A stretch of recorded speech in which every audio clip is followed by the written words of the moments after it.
Mrs. Frances Gray Patton. March 19, 1906 – March 28, 2000. Was an American short story writer and novelist. She is best known for her 1954 novel Good Morning, Miss Dove. She was born in Raleigh, North Carolina to Mr. Robert Lilly, an editor for the Raleigh Times and Ms. Mary McRae, a writer and the first woman to enroll at the University of North Carolina. From childhood, Ms. Frances expressed an interest in writing. She began to pursue a writing career at the University of North Carolina, where she held a playwriting fellowship. She was active in the theater and published her first play in the college magazine. Following her marriage to Dr. Lewis Patton, a professor at Duke University, Patton settled into her role as a faculty wife and raised 3 children, a son and twin daughters. She began to focus her writing on short stories, and in 1945, she published her first story titled A Piece of Bread. The story won a Kenyon Review Prize and was included in 1945 edition of the O. Henry Memorial Prize Stories.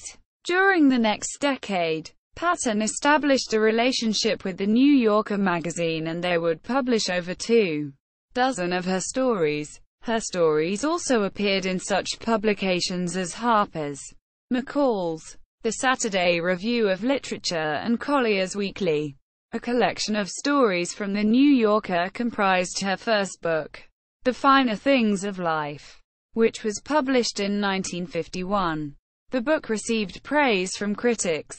Marge Leon wrote in the Chicago Sunday Tribune that the stories were whimsical in spots, faintly poignant in others, but lit with a glowing, humorous aura made up of bright observations, sparkles of wit, and diamond-bright philosophy, shot with incandescent characterizations. Quote, Patton published Good Morning, Miss Dove in 1954, which became a bestseller.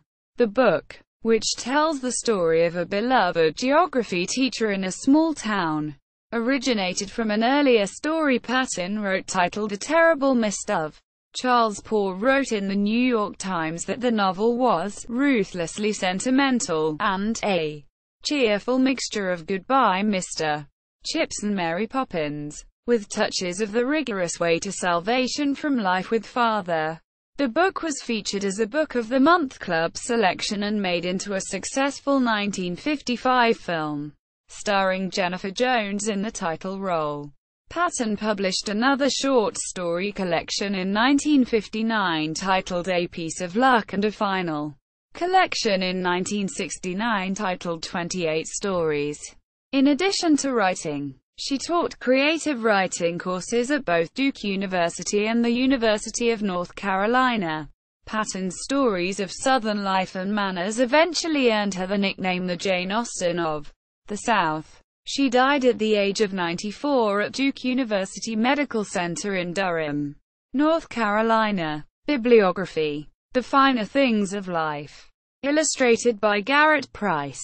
New York. Dodd, Mead. 1951. Good Morning, Miss Dove. Illustrated by Garrett Price. New York. Dodd, Mead. 1954. A Piece of Luck. Stories. New York. Dodd, Mead. 1955. 28 Stories. New York. Dodd, Mead. 1969. Good Morning, Miss Dove. Motion Picture. 1955. Starring Jennifer Jones, Robert Stack, Kip Hamilton, Mary Wicks, Jerry Paris, Robert Douglas, Chuck Connors, Peggy Newson, and Bill Elliott. Good Morning, Miss Dove. A play in 3 acts by William McLeary, based on the novel by Frances Gray Patton. 1963. In the New Yorker magazine. As Man to Man. Quote, June 21, 1958. Fiction abstract. The Page family lived in a small North Carolina town.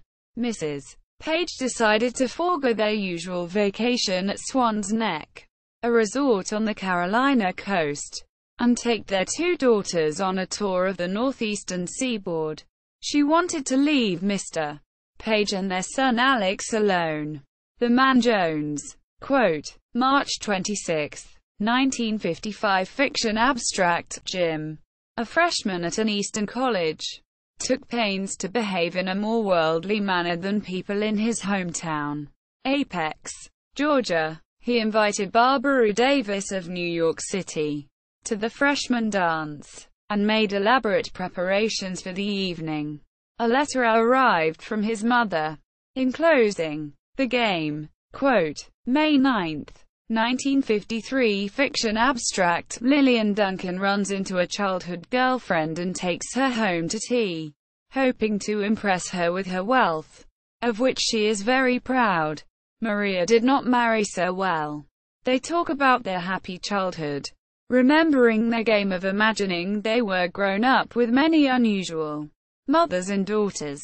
Quote, April 5, 1952 fiction abstract. The story of a mother's problem with her 17-year-old daughter who was going through a stage of resentment toward her mother, having sacrificed quite a bit for the education and general welfare of her daughter. Emily could not understand why Laura was so rude and sarcastic and hateful. Remold it nearer. Quote, March 10, 1951 fiction abstract. Mrs. Potter suggested that her 15-year-old daughter ought to stay home on a certain Saturday evening as she had a cold. So Eleanor was forced to give up her usual movie date, which was a great blow to her. The family gathered in the living room peacefully. Professor, a friend of the court. Quote, February 17, 1951 fiction abstract. The writer lives a quiet life in Durham, N.C. Her husband teaches at Duke University. She used to visit courts just for curiosity. This summer she went to court when a controversial case came up. It involved the circulation of the Stockholm Peace Petition, believed to be of communist origin. The representative Ham. Quote, May 20, 1950 Recollections abstract. Recollections of childhood 30 years ago in Stonesboro, N.C. The writer's mother was a member of the Young Matrons chapter of St. Luke's Women's Auxiliary. The chapter provided clothing for a missionary's family in China. To raise money, the ladies had men's suppers. They tried juvenile theatricals, and published a piece of luck. Quote, April 1, 1950 fiction abstract. In Durham, N.C. A group of Negroes stood waiting for a bus to take them to the clinic at Duke Hospital. They were of different social positions. Among them was one of rather low position with a bandaged eye. He said that his eye had been removed. Quoting the biblical, Eleanor in the Normal Life. Quote, November 12, 1949 fiction abstract. Professor Potter, his wife and 3 children lived a contented life in a college town. The 2 boys, away at school, seemed to follow in their father's footsteps. Daughter Eleanor, at 14, was a beauty. She got in with the town's elite set and stopped seeing faculty children for a nice name. Quote, February 26, 1949 fiction abstract. Josephine Archer, a serious matron in her 40s, who lives in North Carolina, writes a letter to a newspaper suggesting reforms in the teaching of elementary Latin. She has been coaching pupils in this subject. A teacher in Virginia, Hannah Lee Marshall, chances to see this letter and a correspondence. Loving hands at home. Quote, January 29, 1949 fiction abstract. Agatha Debnam was on a train returning to her home in Philadelphia after visiting her former home in a small Georgia town. She had been bored by the visit and looked forward to getting back to her 2 children, Chuck, aged 18, and Julia, 2 years younger, and her husband. First Principles. Quote, January 8, 1949 fiction abstract. The Wade's Christmas had been very nice, although there had been trouble beforehand. Henry Wade had lost his job. His brother was in financial difficulty and needed help. But daughter Laura, aged 14, had made it perfect by her obvious pleasure in everything. The two younger boys and the rest. The Face of Life. Quote, May 8, 1948 fiction abstract of Mrs. Potter, a small-town faculty wife, mother of 3 children, unexpectedly gets a check for $100 from her godmother. Professor Potter tells her she must spend it all on a dress for herself. She goes into town, but somehow none of the dresses seem to ring a bell with the finer things of life. Quote, February 14, 1948 fiction abstract of Mrs. Page looks forward to a dinner party with a great deal of anticipation, as her husband had suggested that the family follow an austerity program for the past few weeks. As a result, she was really hungry for good food and hearts in heaven. Quote, January 17, 1948 fiction abstract, an Anglican priest comes to a southern town and all the children dutifully go to services every afternoon during Lent. The author, a girl of 11 at the time, is greatly impressed with Father Tipton and longs to confess to him, except that she hasn't committed any sins. When The Falling Leaves. Quote, November 22nd, 1947 fiction abstract, Harriet Blake, a suburban New Yorker, goes to live in her husband's home state in the South. She rebels against the lethargic ways of the people. One day she tells off a young woman who owns a shop in town, and later her colored mail.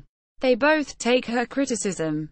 In a Philadelphia park. Quote, September 6, 1947 fiction abstract, a family. Mother, father and 12-year-old twin girls are on their way home from the north to Durham, N.C. The twins are very superior about having lived in the north all summer, and they are very urban. They are taken down a peg or two when a Philadelphia apricot pie. Quote, April 5, 1947 fiction abstract of Mrs. Page announces that she is going to make an apricot whipped cream pie for supper. She never gets around to it, though. There are unexpected guests for dinner that evening, and her son remarks to them that there will be a pie for dessert. Mrs. Page is forced to the educated classes. Quote, March 1, 1947 fiction abstract, Professor Potter wants his daughter Eleanor, aged 13, to achieve a sort of mental discipline as he feels she is not serious enough. He is finally forced, reluctantly, to give it up as a bad job, and let her go her way unhampered. In Harper's Magazine. Grade 5B and the Well-Fed Rat. Quote, May 1946 fiction. Sources.